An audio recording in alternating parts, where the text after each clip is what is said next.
Chairman, in addition to the report we are assessing, there's a response from the college to some of the matters raised in the auditor's report. If I may refer you to page 3. Yes, of that response. Of the response, this one. Now, if you look at your penultimate paragraph, you said, since then, the college in a letter dated, you said a lot of things before this. In a letter dated 17 March 2016, you made a reference that written to the Minister for Finance to provide the list of approved allowances as an addendum to the approval letter of 10 July 2015. It's because of this response, I don't want to tackle the issues raised in the matter report. Have you received a response from the ministry, and has the list been provided? If no, have you done any follow-up by way of a reminder to the letter you had earlier written? Thank you very much, Honorable. We haven't received a response to the letter as yet. We have made verbal follow-ups, but we haven't got a response. We'll continue to follow up on this. But the point we had made in the response was that the original request for approval to the Minister of Finance included all the correspondence that you have in our response, that included a list of allowances that were in question. So we assumed that when the approval came, it covered, that was the end of the matter. But the auditors are saying you need a list, and we have duly written. And in fact, the copy of the letter we wrote is in the response. Yes, I've seen that. That is why I don't want to belabor the point. Okay. But my position is that because the auditors are insisting, which I think is in order, please do a formal reminder. Some of these matters, it will help your situation. All right. Thank you very much, sir. Yeah, that will be all. So, I'm looking at their income statement for the year 2013 and 2014. Page 339.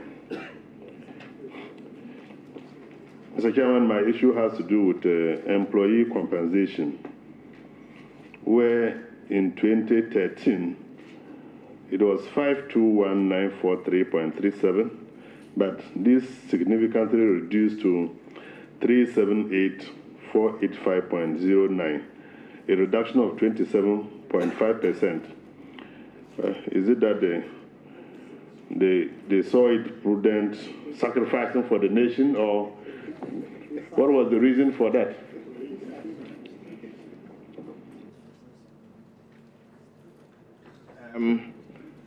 Mr. Chairman, our accountant is not available because she's on leave and out of the country. That's why she's not here. So I'm going to try and explain. But I think that part of the issue was a reduction in the number of staff who left the service of the employment to the college. That's the main reason that we lost. The numbers went down by that amount. And you didn't recruit around that time to augment that, or their departure did not affect productivity? It did, but there's been issues with recruitment. So what we've done in the interim is to look for secondary staff to come work for the college, whose salaries are then taken up by their mother organizations. So, for example, our accountant is no longer a staff of the college.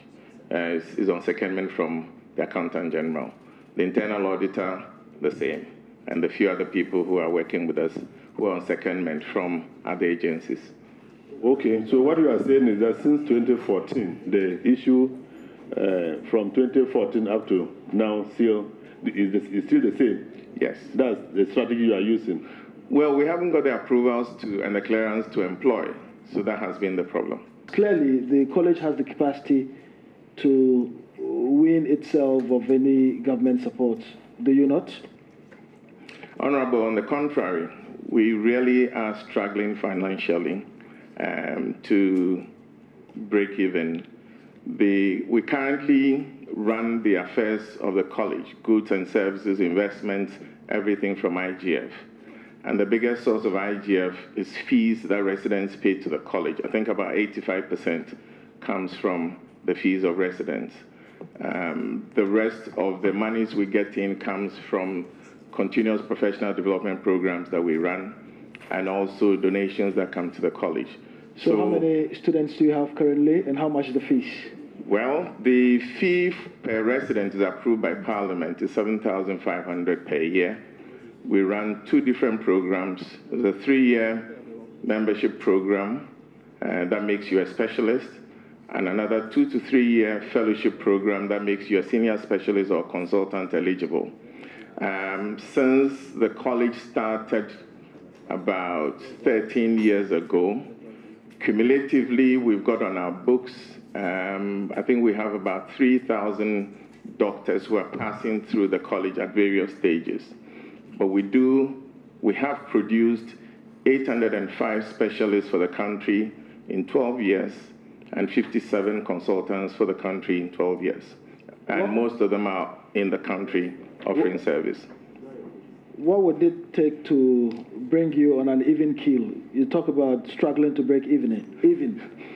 Yeah, I think the funding mechanism for the college generally needs to be looked at. The overdependence on fees, especially when fees that are owed by the college to the college does not come in. Currently, we do have the mother ministry itself and some of the other agencies under the ministry owing the college, and my minister is aware of that.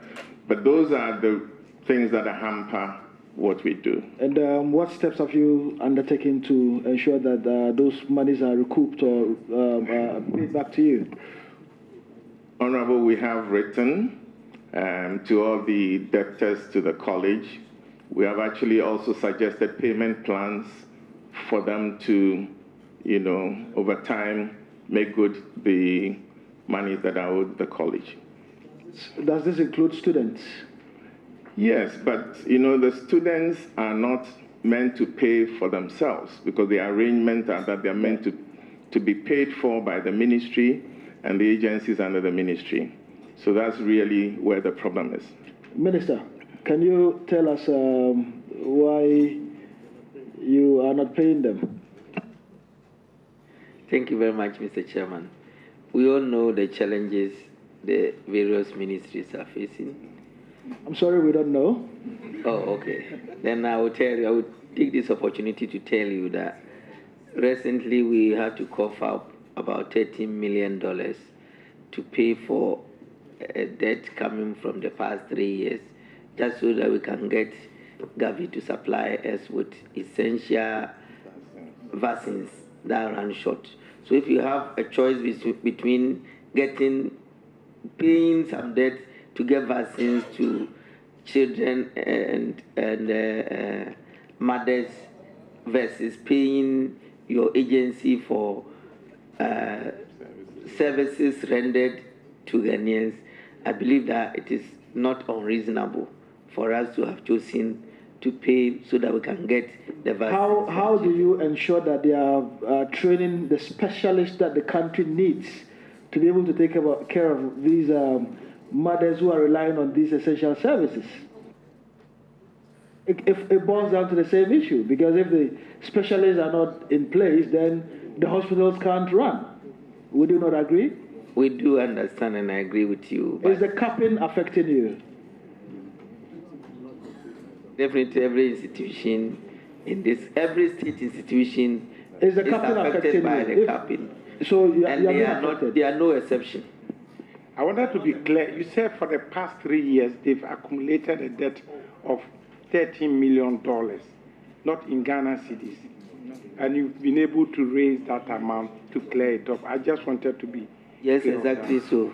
Okay. I think you heard in the news in the last 3 weeks or so that the whole health system was running out of essential vaccines, and we had to run health data just to get cough out the $30 million to pay, so we could get the vaccines to the people who need them.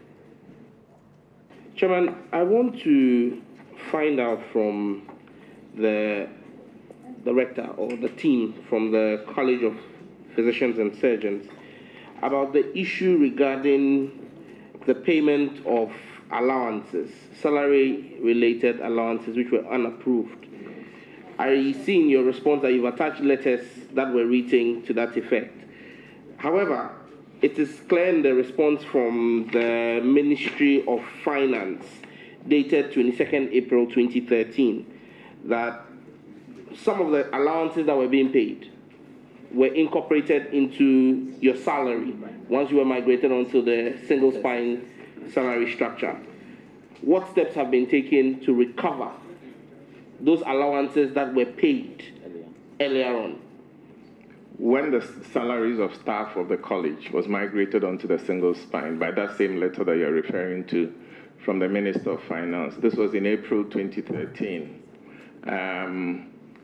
The migration happened without the negotiation and implementation of the accompanying allowances.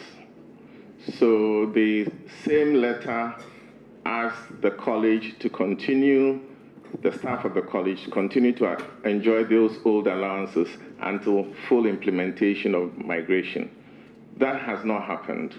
And those allowances are non-category 1 allowances, and it's actually spelled out in the letter that the minister wrote to us. That is what we've been doing, and we've been doing that with the approval of the Minister of Health over the years. In fact, that's how the query came up in the first place, that beyond the Minister of Health, we needed approval from the Minister of Finance, which we have gotten for these allowances. And it's actually in the response that we have to you. Chairman, is this to make the point that these allowances are still currently being paid? Yes, because we do have approval. The letter from the Minister of Finance just says that. And it's meant to be continued until we fully negotiated with the Fair Wages Commission the new allowances under the single spine. And so that once staff begin to get those allowances, then these ones will stop. And that's what the approval letter from Finance says. Chairman, let me read paragraph 1437 of the Auditor General's report. It says, moreover, we observe that the allowances paid, such as housing and entertainment, among others, were allowances already incorporated into the single spine salary structure and therefore prohibited. Besides, they were not included in the IGF budget for parliamentary approval. So, well, except you're disputing the Auditor General's report, I'm reading paragraph 1437 on page 341. This then supposes that we don't have the breakdown of the full allowances, but paragraph 1437 tells us that housing and entertainment are already incorporated into your existing salary. And so definitely, if you're still taking that again as an allowance, it's a double allowance of some sort. And then it wasn't also brought to Parliament for its approval. What do you have to say about that? Thank you very much, Honorable. The list of allowances that are in question are on page 16, Appendix 2D. And these were the allowances that went to the Ministry of Finance and also went to the Ministry of Health. If you look at the addendum or the attachment to that particular letter, there's a reference to staff emolument and salary-related allowances as part of the documents that were sent. So these are allowances that have been approved by the Minister of Finance for us to continue to enjoy. And his letter states exactly that. The only issue is that when the approval letter came from Finance, the auditors wanted to see the list of allowances attached to the approval letter, which hadn't been done. And we have since written that the minister should please issue an addendum to the approval letter that incorporates that. Chairman, just as a public interest issue, we've realized with a number of government entities that have come here that allowances and actions are taken that have financial implication. And we are told when the Auditor General raises a red flag that they should go and seek retrospective approval from either the sector minister or the Minister of Finance. I think that is in clear violation of our financial administration regulations. If we are going to seek approval, it cannot be retrospective. And so this is not just, specific to you. We've seen it with many other agencies. There's a need for us to make that point clear, that if you take allowances that are not approved, when you get approval will be hence and cannot be retrospective, such that if people have collected it retrospectively, then they will need to refund and then take it going forward. This is a point that we need to make, because you're seeing it with all the agencies that are coming in, that once the Auditor General raises it, then they go for a ministerial approval and make it retrospective. That cannot be.